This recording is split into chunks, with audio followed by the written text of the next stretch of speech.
Now to our top stories. The feds direct agents to cover up programs used to spy on Americans, while the president trivializes his rash of scandals. Putin, Snowden, the NSA, Benghazi, the IRS, gun running through Syria, through Turkey.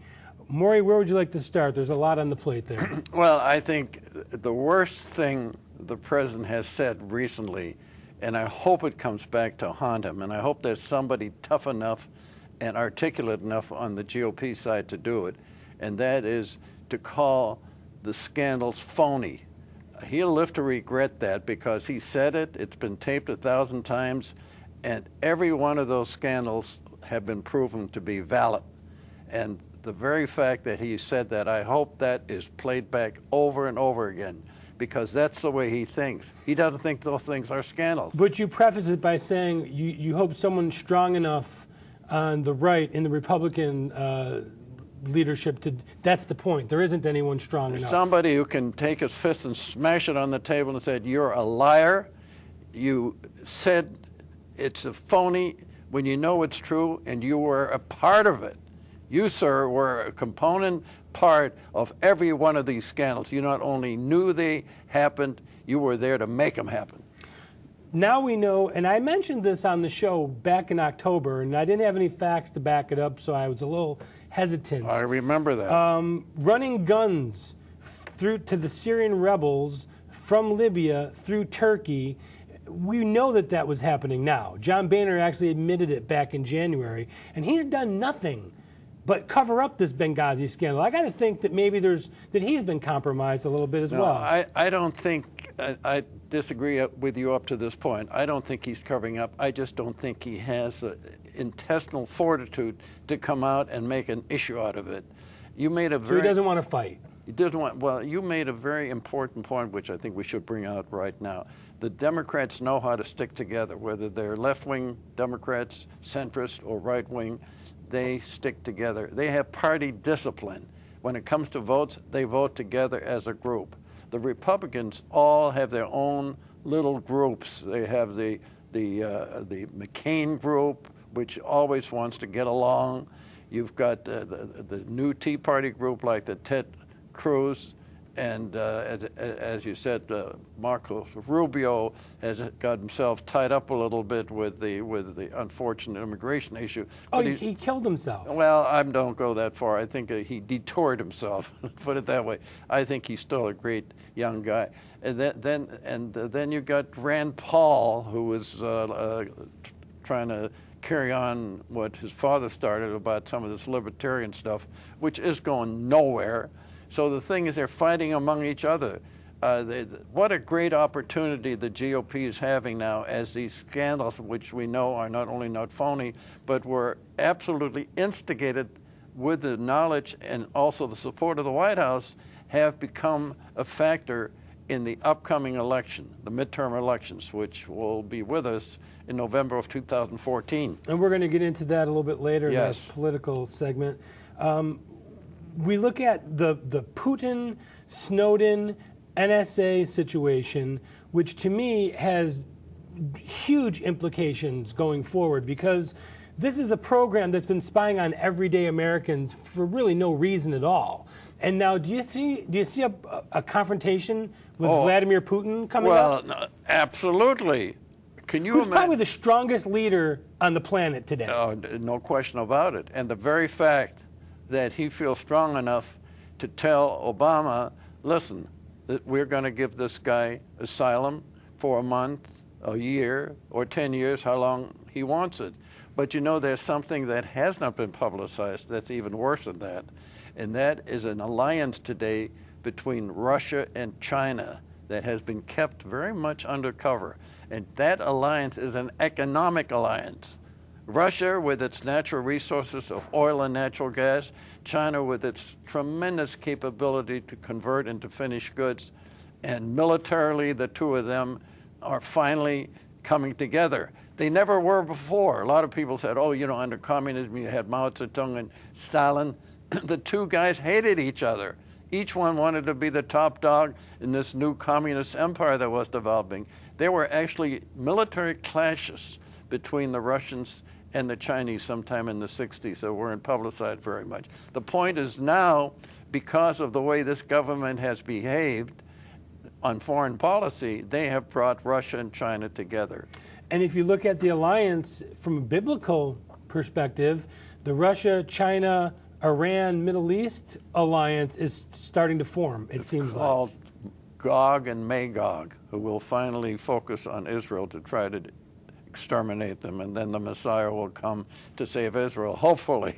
Right.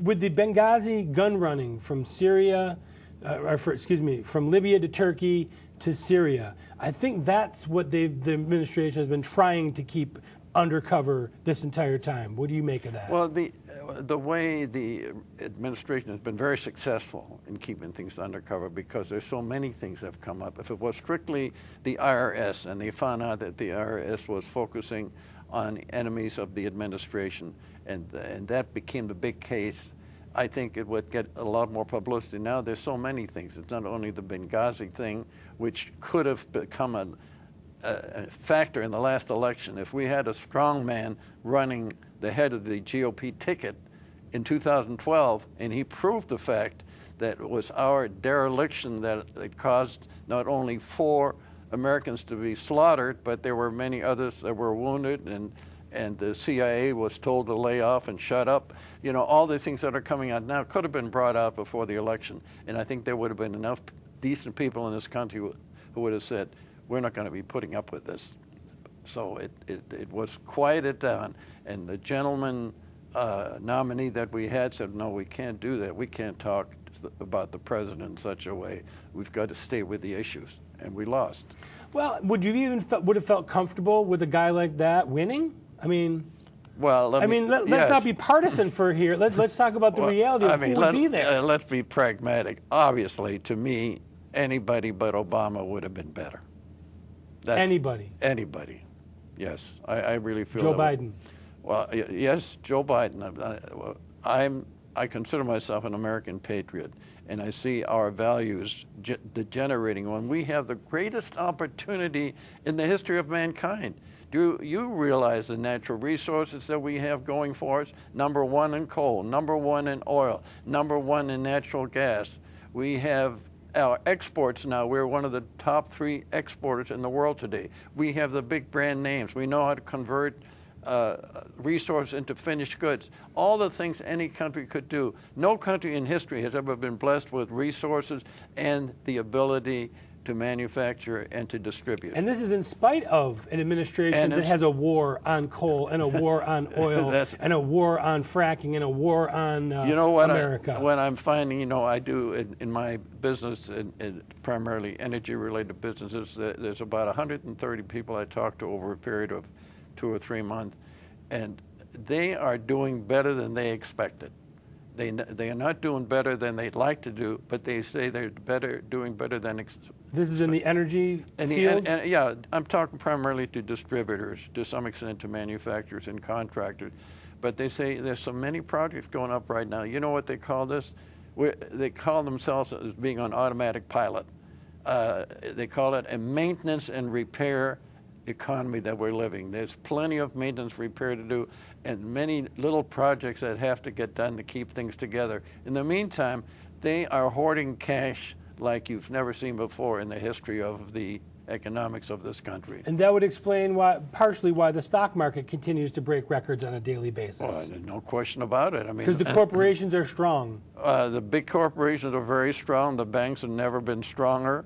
And the independent businesses are letting people go so that they will be made part-timers. And the individual is suffering. The middle class is getting shafted in this war that's being fought against them right now. The president's talking about the middle class. He's for the middle class. The middle class is a main victim in the economic reckoning of today, because once you get past January 1st, and you get into the situation where companies are going to let people go off the payroll if they are working more than 30 hours, And this is what's going to happen. There are going to be tens of thousands of people going to be part-time workers. A new report just came out that shows that 80% of all the employment since 2009 has been part-time work. Oh, absolutely. So that goes to your point, exactly. Well, it does go to my point, and it also shows that the key now is it's not only Obamacare,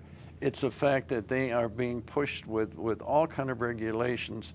They have to take on new people. And you know, if you're an independent businessman, you know that if you have to take on people that don't do anything for you other than shuffle money. papers, and you're going to try to find a way to do it without. And at the same time, by the way, our technology is supporting these companies, because what's happening on the shop floor through robotics and other type of advanced manufacturing techniques, and in the back office with the latest kind of computer equipment, they don't need as many people as they used to. So you've got structural unemployment on top of the kind of unemployment that's being caused by government fiat. So we've got a perfect storm against the middle class brewing right here.